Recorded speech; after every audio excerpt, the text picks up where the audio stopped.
C'est comme Alice au pays des merveilles. Nous sommes tombés dans le trou du lapin. Le prix Nobel a changé ma vie. Il m'a notamment donné l'opportunité de faire ce genre de choses.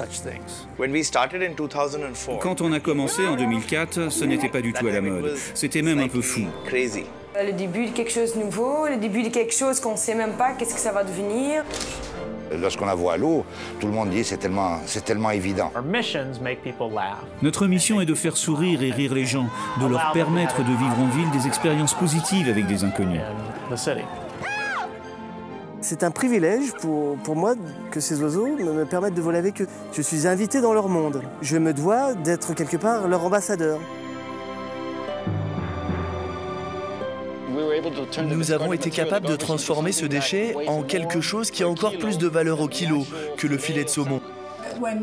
Quand quelqu'un m'a dit « tu peux faire pousser une robe », mon premier sentiment c'était « waouh, allons-y, allons-y ». Les cerfs-volants n'ont jamais été utilisés jusqu'à présent comme moyen de traction à grande échelle. C'est la porte que nous ouvrons. Si on en avait partout, l'effet sur le CO2 serait massif.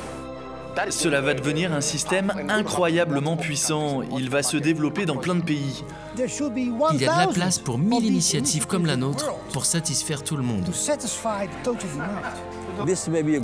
C'est potentiellement une mine d'or pour celui qui en fera son métier.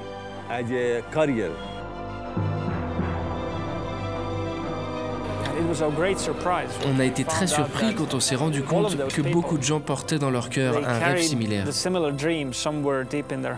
C'était miraculeux, bien au-delà de toute espérance. Savoir que nous avons un impact dans le monde, je veux dire celui qui est en train de naître, je n'aurais pas pu rêver une vie meilleure. Alors oui, un pionnier heureux, c'est sûr, j'en suis un.